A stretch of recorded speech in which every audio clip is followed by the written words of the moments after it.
The lord. దేవునికి స్తోత్రములు.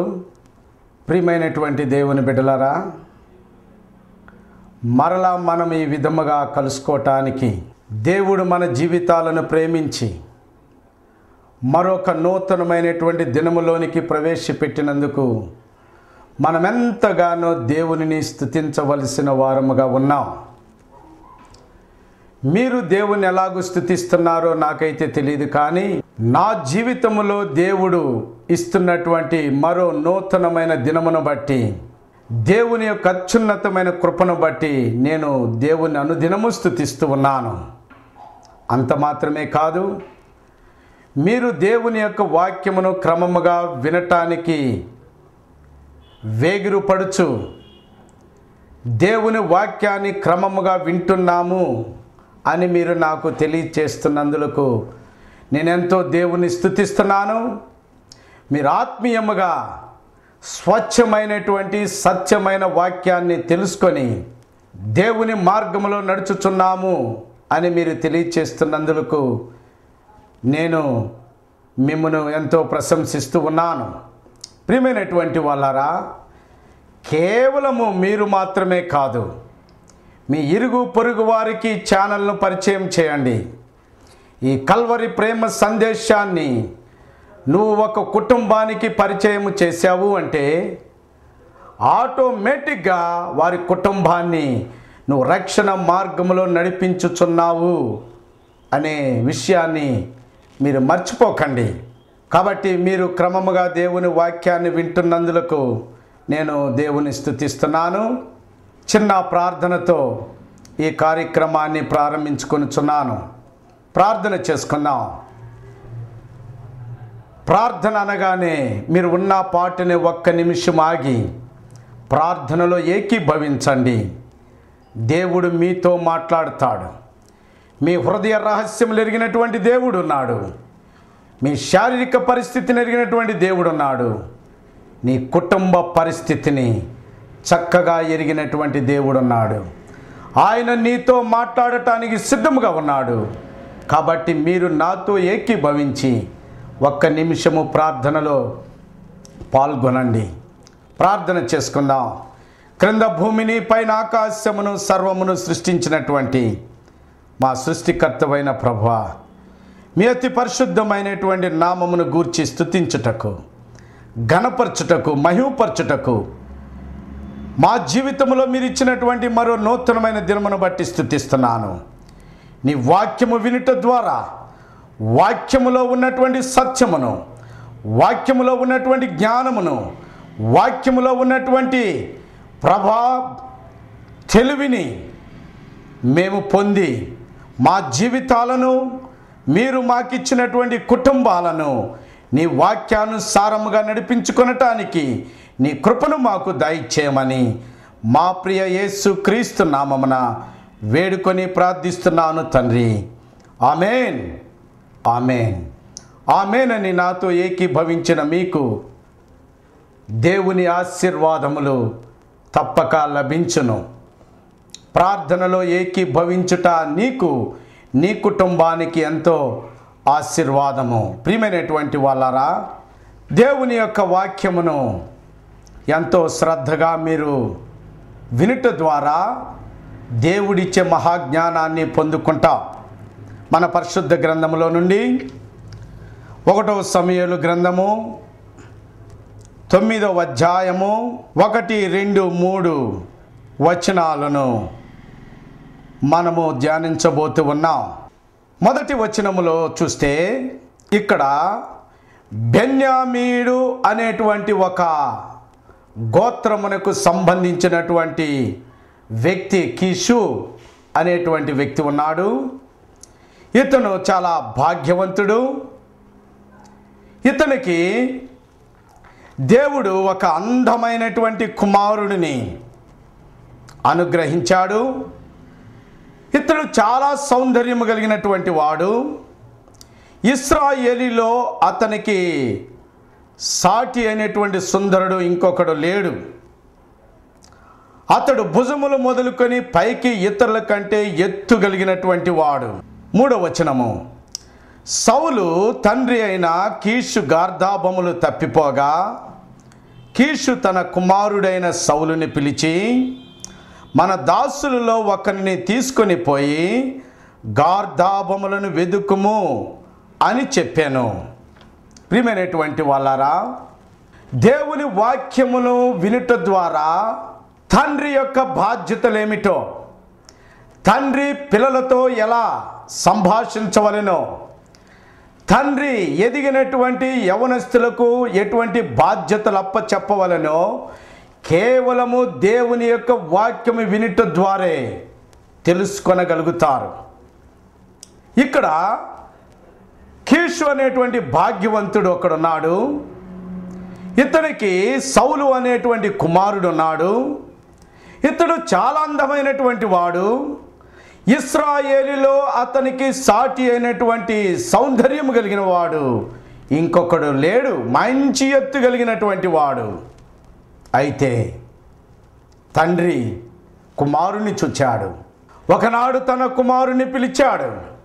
సౌలు, ఇలా రా అని పిలిచాడు.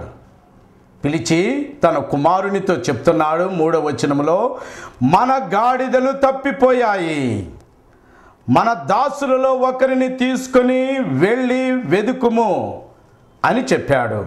ప్రియమైనటువంటి వాళ్ళారా, బైబిల్ సెలవిస్తూ ఉన్నది. సామెతల గ్రంథము చూడండి, మన పరిశుద్ధ గ్రంథములో నుండి 6వ అధ్యాయము 20వ వచనములో చూస్తే, సొలొమోను మహాజ్ఞాని, సొలొమోను మహారాజు దేవుని యొక్క ఆత్మచేత నింపబడినటువంటి వాడై ఈ మాటను మనకు బోధిస్తూ ఉన్నాడు. చూడండి, నా కుమారుడా, నీ తండ్రి ఆజ్ఞను గైకొనుము, నీ తల్లి ఉపదేశమును త్రోసివేయకము. నా కుమారుడా, నీ తండ్రి ఆజ్ఞను గైకొనుము. కీషు తన కుమారుణ్ణి చూచాడు. కుమారుడు చాలా అందమైనటువంటి వాడు, సౌందర్యము కలిగినటువంటి వాడు, మంచి ఎత్తరి కలిగినటువంటి వాడు, ఇశ్రాయేలులో ఒక ప్రత్యేకమైనటువంటి యవనస్తుడిగా కనబడుతున్నాడు. తన కుమారుని చూచి అతడు మురిసిపోలేదు. ఎప్పుడైతే తన కుమారుని వైపు చూచాడో కుమారుని దగ్గరికి పిలిచాడు. కుమారుడు లోబడ్డాడు, తండ్రి దగ్గరికి వచ్చాడు.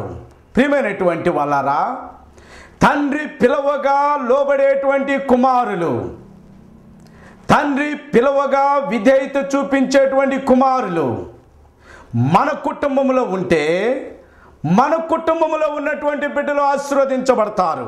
కీషు తన కుమారుని పిలవగా సౌలు ఏమి ఎదురు చెప్పకుండా, సాకులు చెప్పకుండా తండ్రి ఆజ్ఞకు లోబడినటువంటి వ్యక్తిగా, యవనస్తుడిగా తండ్రి దగ్గరికి వచ్చాడు. ప్రియా యవన బిడ్డలారా, ఈ విషయాన్ని గమనించండి.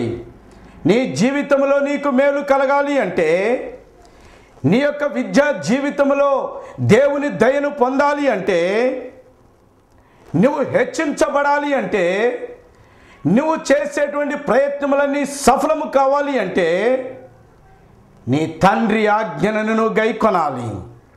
అందుకే సామెతల గ్రంథము 6వ అధ్యాయము 2వ వచనములో చక్కగా అపోస్తలుడైనటువంటి పౌలు సంఘములో ఉన్నటువంటి వారికి బోధిస్తూ ఉన్నాడు. సంఘములో యవనస్తులైనటువంటి బిడ్డలు ఉన్నారు, బాలురు బాలికలు ఉన్నారు, తల్లిదండ్రులు కూడా ఉన్నారు. అపోస్తలుడైన పౌలు బోధిస్తున్నాడు, నీకు మేలు కలుగునట్లు నీ తండ్రిని నీ తల్లిని సన్మానింపుము, అప్పుడు నీవు భూమి మీద దీర్ఘాయుష్మంతుడు అగుదువు. ఇది వాగ్దానములలో కూడినటువంటి, ఆజ్ఞల్లో కూడినటువంటిది మొదటిది. ప్రియమైనటువంటి వాళ్ళారా, చూడండి, కీషు తన కుమారుని చూచాడు. కుమారుని పిలవగా కుమారుడు తండ్రి దగ్గరికి లోబడి వచ్చినాడు. ప్రియా దేవుని బిడ్డ, నువ్వు యవనస్తుడిగా ఎదుగుచు ఉన్నావు. నీ జీవితంలో నువ్వు మేలు చూడాలి, నువ్వు మంచి పొజిషన్లోనికి వెళ్ళాలి, నీ జీవితంలో నువ్వు స్థిరపడాలి అంటే దేవుడు నీకు ఇచ్చినటువంటి తండ్రి యొక్క మాటను గైకొనేటువంటి వ్యక్తిగా ఉండాలి. తండ్రి మాటకు విధేయత చూపించేటువంటి వ్యక్తిగా నీవు ఉండాలి. అప్పుడు నీ జీవితంలో నువ్వు మంచి పొజిషన్ కలిగి ఉంటావు. నువ్వు చేసే ప్రయత్నాలను నువ్వు సఫలపరుచుకుంటావు. తండ్రి యొక్క మాటలను విన్నటువంటి వ్యక్తిగా బైబిల్ గ్రంథంలో సౌలు కనబడుతూ ఉన్నాడు. ప్రియమైనటువంటి వాళ్ళారా, సౌలు దేవుని యొక్క ఆజ్ఞలను పాటించేటువంటి వ్యక్తిగా కనబడుతున్నాడు. దేవుని యొక్క ఆజ్ఞకు లోబడేటువంటి వ్యక్తిగా కనబడుతున్నాడు. దేవుని యొక్క ఆజ్ఞకు విధేయత చూపుచూ ఉన్నాడు. నీకు మేలు కలుగునట్లు నీ తండ్రిని తల్లిని సన్మానించము. ప్రియా దేవుని బిడ్డలారా, గుర్తిస్తున్నారా? దేవుని సన్నిధికి వెళుచున్నటువంటి నీవు నీ తండ్రికి నువ్వు లోబడుతున్నావో లేదో నాకు తెలియదు. నీ తండ్రి ఆజ్ఞలను గైకొంటున్నావో లేదో నాకు తెలియదు. ఇంతవరకు అటువంటి జీవితము నీకు లేకపోతే నీ తండ్రి వైపు చూడు. నీ తండ్రి నిన్ను పిలవగా ఎందుకు నీ తండ్రి పిలిచాడో నువ్వు అర్థము చేసుకొనటానికి, దేవుని యొక్క ఆజ్ఞను నెరవేర్చటానికి నువ్వు ముందుకు రా. నీ జీవితములో మేలును అనుభవిస్తావు. నీ జీవితము దీర్ఘాయుష్వంతుడుగా ఉంటావు. ఇది నా మాటలు కాదు, నిన్ను సృష్టించినటువంటి దేవుడిచ్చినటువంటి ఆజ్ఞ. చూడండి, తన కుమారుని పిలిచాడు. కుమారుడు వచ్చాడు, తండ్రితో కూర్చున్నాడు. తండ్రితో కూర్చున్నాడు. చూడండి, తండ్రి మాట్లాడుతున్నాడు. మన గాడిదలు తప్పిపోయాయి. ఏం తప్పిపోయండి? మన గాడిదలు తప్పిపోయాయి. తండ్రి అయినటువంటి కీషు తన కుమారుని పిలిచి కుమారుని దగ్గర కొంత సమయమును గడుపుతూ ఉన్నాడు. ఎంతసేపు గడుపుట అనేటువంటిది ముఖ్యము కాదు. ఎంతో కొంతసేపు తన కుమారుని ఎదుట, కొన్ని నిమిషాలు కావచ్చు, ఒక అరగంట కావచ్చు, ఒక గంట కావచ్చు, అక్కడున్నటువంటి సమస్యను బట్టి కుమారునితో కొంత సమయమును గడుపటానికి తండ్రి నిశ్చయించుకున్నాడు. కుమారుని పిలిచాడు. కుమారుడు విధేయుడిగా వచ్చాడు, తండ్రితో కూర్చున్నాడు. ఎంత చక్కని సమయము, ఎంత ఆనందమైనటువంటి సమయము! తండ్రితో కుమారుడు కూర్చొనుట, తండ్రి కుమారునితో చెప్పుకొనుట, ఇద్దరు హృదయాలను పంచుకొనుట, ఒక సమస్యను గురించి పరిష్కారముకు ఆలోచించుట, ఎంత చక్కని సమయము! ప్రియమైనటువంటి వాళ్ళారా, తండ్రి కుమారునితో కూర్చున్నాడు, కుమారుడు తండ్రితో కూర్చున్నాడు. ఇప్పుడు కుమారునితో తన హృదయమంతా విప్పి, తన హృదయములో ఉన్న వేదనను, తన హృదయములో ఉన్నటువంటి దిగులును, తన హృదయములో ఉన్నటువంటి కృంగదలను తన కుమారుడైన సౌలు వైపు చూచి నోరు తెరిచి మాట్లాడుతూ ఉన్నాడు. కుమారుడైనటువంటి సౌలు తన తండ్రి వైపు చూస్తున్నాడు. మా నాన్న ఏమి చెప్తాడో, మా నాన్న ఆజ్ఞ ఏమిటో, మా నాన్న యొక్క సమస్య ఏమిటో అని కుమారుడు తండ్రి వైపు చూస్తూ ఉండగా తండ్రి చెప్తున్నాడు, నా కుమారుడైన సౌలు, నేనెంతో కష్టపడి గాడిదలను సంపాదించాను. నేనెంతో కష్టపడి తినక ఇన్ని గాడిదలను సంపాదించాను. ఎండకు ఎండుతూ వర్షానికి తడుస్తూ ఈ గాడిదలను నేను ఇలా పెంచాను. వీటిని ఎలా అభివృద్ధి చేశానో నీకు తెలియదు. వీటి కొరకు ఎంత ప్రయాసపడ్డానో నీకు తెలియదు. ఈ దినమున నేను ఇంత ప్రయాసపడి, ఇంత కష్టపడి సంపాదించినటువంటి మన గాడిదలు తప్పిపోయాయిరా. అవి ఎట్టిపోయినవో నాకు తెలియదు, ఏ మార్గాన వెళ్ళినాయో నాకు తెలియదు. వాటిని వెదికాను, నేను నీరసించిపోయాను. అనేక మందికి చెప్పాను, ఎవరికి గాడిదలు కనబడలేదని చెప్పారు. కాబట్టి నా కుమారుడా, నా ఆజ్ఞను గైకొను. దేవుడు మనకిచ్చినటువంటి బాధ్యత, దేవుడు మనకిచ్చినటువంటి జీవాలు, ఈ పశువులను మనము పెంచుకుంటూ మనం బ్రతుకుచున్నాం. కాబట్టి జీవనాధారమైనటువంటి గాడిదలు ఎట్టిపోయినవో నాకు తెలియలేదు, వాటి జాడ నాకు తెలియలేదు నా కుమారుడా సౌలు అని తన హృదయములో ఉన్నటువంటి వేదన, తన హృదయములో ఉన్నటువంటి బాధను తన కుమారునితో చెప్పగా కుమారుడు వింటూ ఉన్నాడు.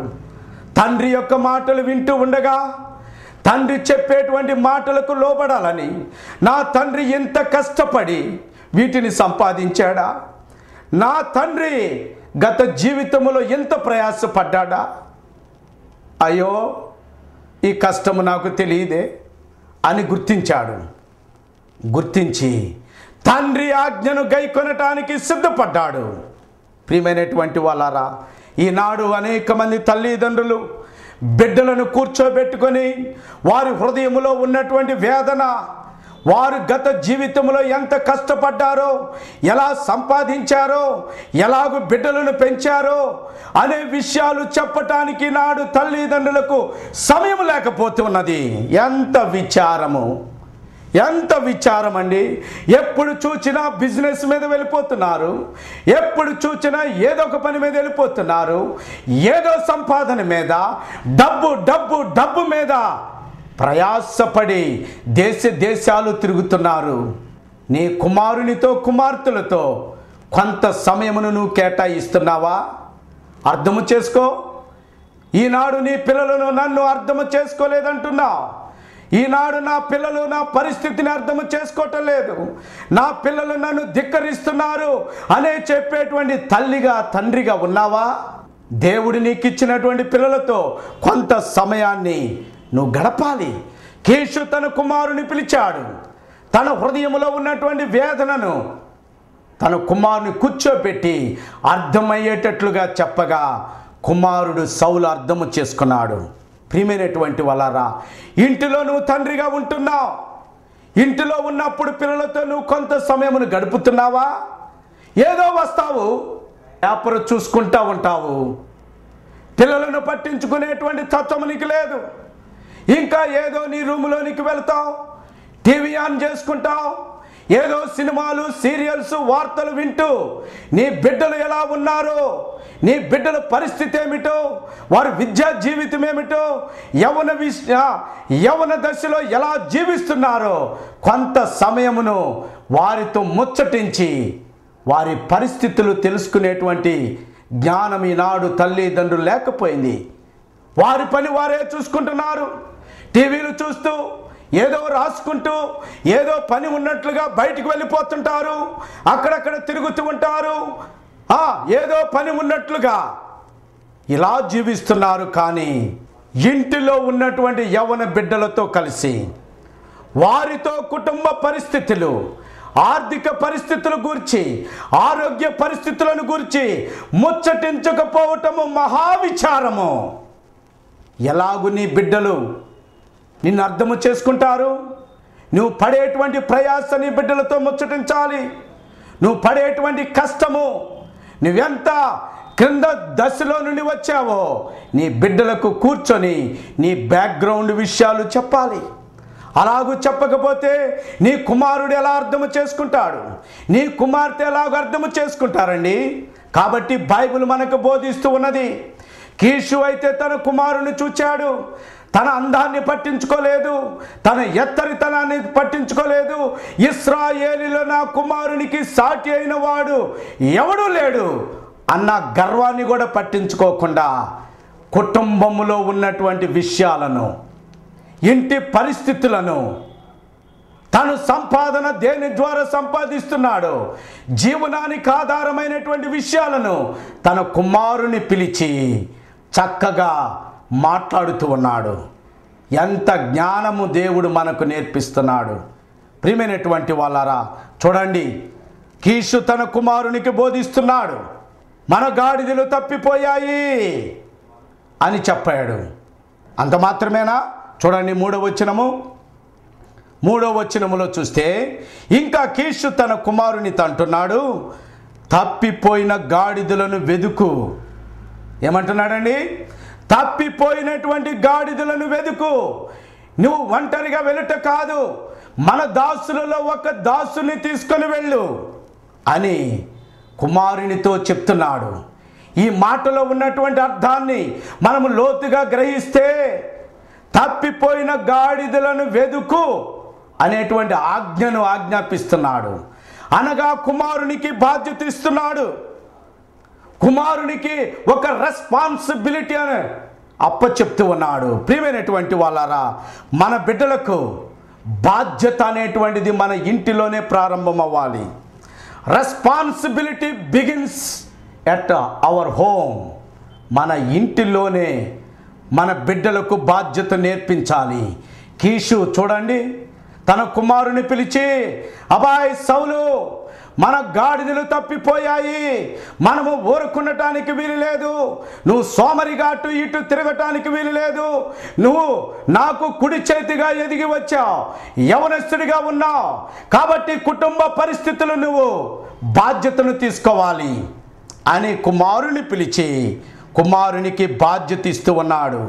ప్రియమైనటువంటి వాళ్ళారా, ఈనాడు ప్రార్థన చేసేటువంటి తల్లిదండ్రులు, ఈనాడు దేవుని సన్నిధికి వెళ్ళేటువంటి తల్లిదండ్రులు యవనస్తులైనటువంటి బిడ్డలకు బాధ్యతలు నేర్పించటం లేదు కదా. చూడండి, మొట్టమొదటిగా యవనస్తులైనటువంటి బిడ్డలు వారి సొంత పనులు వారు చేసుకునేటట్లుగా అవగాహన కలిగించాలి.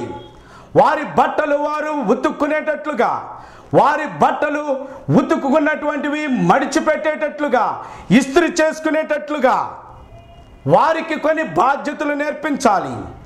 కాలేజీకి వెళ్ళి వచ్చినప్పుడు వారి బుక్స్ ఏ ర్యాక్లో పెట్టుకోవాలో, ఏ స్థలంలో పెట్టుకోవాలో, వారి ఫైల్స్ ఏ పెట్టెలో ఏ బీరువాలో పెట్టుకోవాలో వారికి కొన్ని అవగాహనతో నేర్పించాలి. కొన్ని బాధ్యతలు వారికి ఇవ్వాలి. వారి విలువైనటువంటి వస్తువులు ఎక్కడ పెట్టుకోవాలనో ఎక్కడ పెట్టకూడదో అనేటువంటి బాధ్యతలు తల్లిదండ్రులమైన మనము యవన వయస్సులోనికి వస్తున్నటువంటి వారికి మనము నేర్పించవలసిన బాధ్యత ఉన్నది. చూడండి, కీష్ అంటున్నాడు, గాడిదలను వెతుకు, బాధ్యతను ఇస్తూ ఉన్నాడు. ఈనాడు అనేక మంది తల్లిదండ్రులు, అమ్మో అయ్యో నా పిల్లలు అలసిపోతారు అని చెప్పి తల్లిదండ్రులే చేసి పెడుతూ ఉన్నారు. జాగ్రత్త సుమా, రేపటి దినమున నువ్వు ఏడ్చేటువంటి రోజులున్నాయి, రేపటి దినమున నీ పరువును పోగొట్టుకునే రోజులున్నాయి. బైబిల్ చెప్తుంది. సామెతల గ్రంథము 22వ అధ్యాయము 6వ వచనములో చూస్తే, బాలుడు నడవలసిన త్రోవను వానికి నేర్పుము. బైబిల్ ఏం చెప్తుంది? పిల్లలు వారి బాధ్యతలను వారికి నేర్పాలి, యవనస్తులు వారు చేయవలసిన పనులను వారికి నేర్పాలి అని బైబిల్ స్పష్టంగా చెప్తుంది. అయితే నువ్వేం చేస్తున్నావు? నా పిల్లలు అలసిపోతారేమో, అయ్యో నా పిల్లలు బాధపడతారేమో, నా పిల్లలకు చేత కాదేమో అని నువ్వే చేస్తున్నావా? అలాగైతే నీ పిల్లలను నువ్వే పాడు చేస్తున్నావు. అలాగైతే నీ బిడ్డల భవిష్యత్తును నువ్వు నాశనము చేస్తున్నావు. కీషు అలాగ ఉండటానికి ఇష్టం లేక కుమారుని పిలిచాడు, ఒక బాధ్యతని ఇస్తున్నాడు. ప్రియమైనటువంటి వాళ్ళారా, ఎంత బాధ్యత తెలుసా?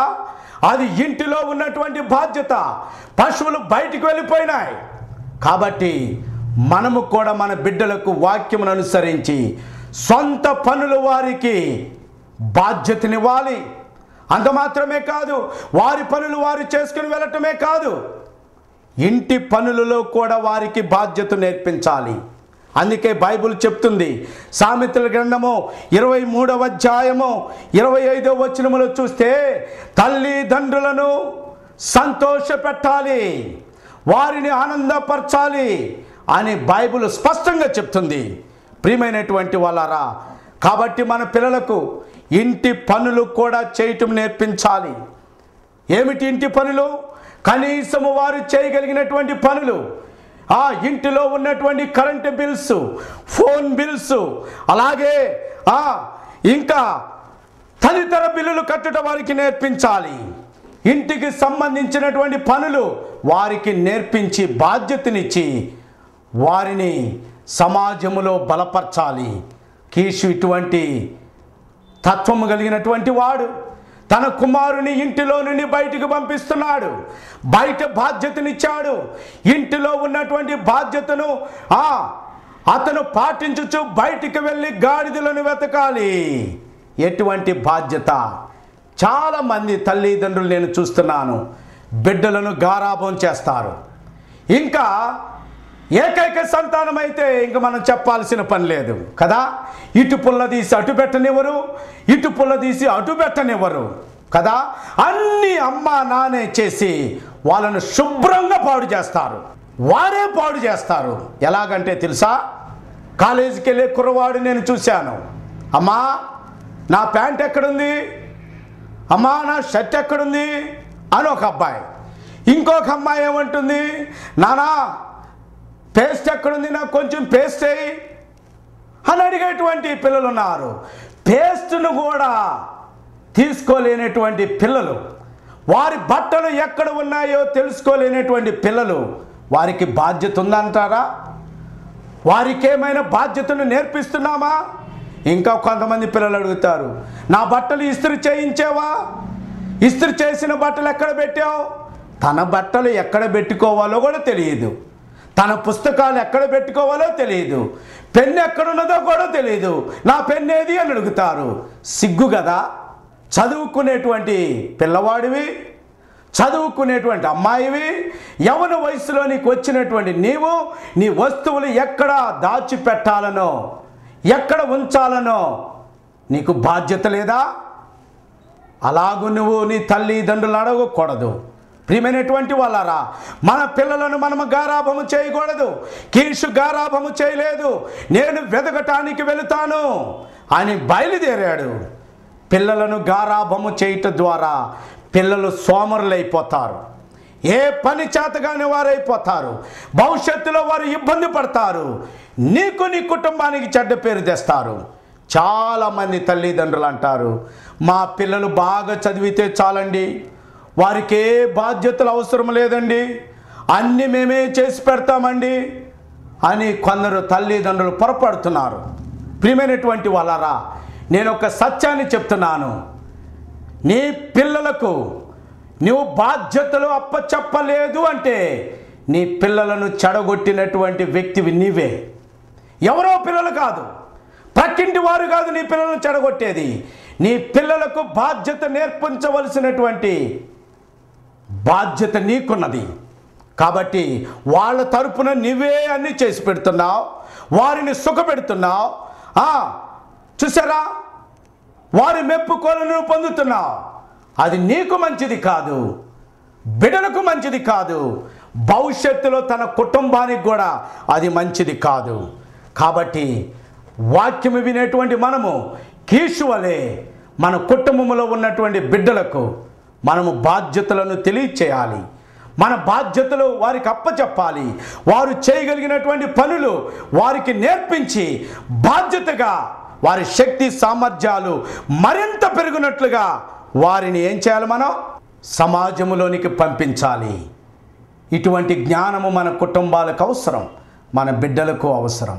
దేవుడి ఇట్టి కృప మీ కుటుంబానికి, ఈ మాటలు వింటున్న ప్రతి ఒక్కరికి అనుగ్రహించి, చిన్నలను మొదలుకొని పెద్దల వరకు బాధ్యతలను ఆయన అనుగ్రహించును గాక. ఆమేన్, ఆమేన్, ఆమేన్.